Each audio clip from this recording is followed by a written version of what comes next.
கேரளாவில் பதைக்க வைக்கிற ஒரு நியூஸ். அஃபான் அப்படிங்கிற ஒரு பையன் தன்னோட வீட்டில் இருக்கிற அத்தனை பேரையும் சுத்தியால அடிச்சு கொள்றான். கிட்டத்தட்ட யாவரும் நலம் கிளைமேக்ஸ்ல என்ன நடந்துச்சோ சேம் டு சேம் அதே இங்க. ஆனா படத்தின் பாணியிலே செஞ்சது எதுக்காக? குடும்பத்தையே அடிச்சு கொள்ற அளவுக்கு இவனுக்கு என்ன கோவம்? இதெல்லாம் தெரிஞ்சுக்கணும்னா போலீஸ் விசாரணையில இப்ப கண்டுபிடிச்சிருக்காங்க. சோ வாங்க வீடியோக்குள்ள போகலாம். நான் சிவரஞ்சனி, சிகப்பு நாடாவில இருந்து. அஃபான் அப்படிங்கிற இந்த பையன் துபாயில பயங்கர பிசினஸ் பண்ணிட்டு இருந்தாங்க. இவருக்கும் சரி இவர் அப்பாவுக்கும் சரி நிறைய வருமானம் கிடைச்சிருக்கு. நல்லா ரிச்சா தான் வாழ்ந்துட்டு வந்திருக்காங்க.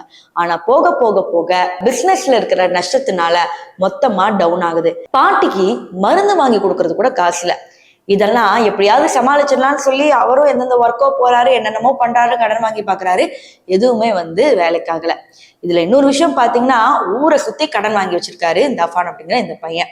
இப்போ கடனாளிகள் ஒவ்வொருத்தரா வீட்டு முன்னாடி நின்று கத்தி கூச்சல் போட்டு அசிங்கப்படுத்துறது இது எல்லாமே இருந்திருக்கு. இருந்தாலும் அந்த ஃபேமிலி எப்படியோ ஓட்டிட்டு வாழ்ந்து வந்துட்டு இருக்காங்க. ஒரு கட்டத்துக்கு மேல இனிமே இப்படி அசிங்கப்பட்டு வாழ முடியாது, காசு இல்லாம இருக்க முடியாது, பேசாம வீட்டுல இருக்கிறவங்களெல்லாம் அடிச்சு கொண்டுட்டு நம்மளும் செத்து போயிடலாம் அப்படிங்கிற ஒரு பிளான்ல தான் ஃபர்ஸ்ட் அவரோட வீட்டுக்கு போய் பாட்டிய சுத்தியாலேயே அடிச்சு கொலை பண்றாரு.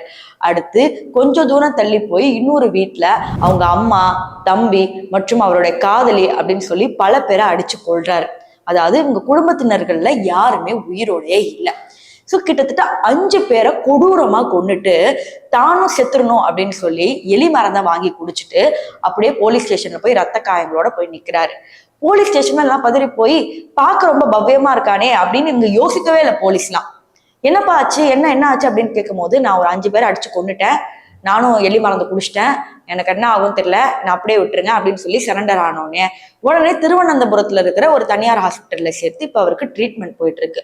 ஆனா நிஜமாவே பிசினஸ் நஷ்டத்தினாலதான் இவ்வளவு பெரிய காரியம் செஞ்சிருக்காரா இல்ல வேற ஒரு ரீசனா அப்படிங்கிறது தெரியல. இதுல சோகமான விஷயம் என்னன்னா, இவருடைய காதலி இந்த விஷயத்துல சம்மந்தமே இல்லை. இவரை அடிச்சு கொல்லும் போது காதலி யதார்த்தமா வீட்டுக்குள்ள வந்தோடனே தான் காதலியை அடிச்சு கொண்டிருக்காரு இந்த அஃபான் அப்படிங்கிற இந்த பையன். இப்போ இந்த கேஸை பத்தி நீங்க என்ன நினைக்கிறீங்க? கடன் தொல்லையால நிஜமா அடிச்சு கொள்றதெல்லாம் இன்னும் நடந்துகிட்டு தான் இருக்கு. இதை பத்தி நீங்க எப்படி நினைக்கிறீங்கன்னு மறக்காம கமெண்ட் செக்ஷன்ல சொல்லுங்க.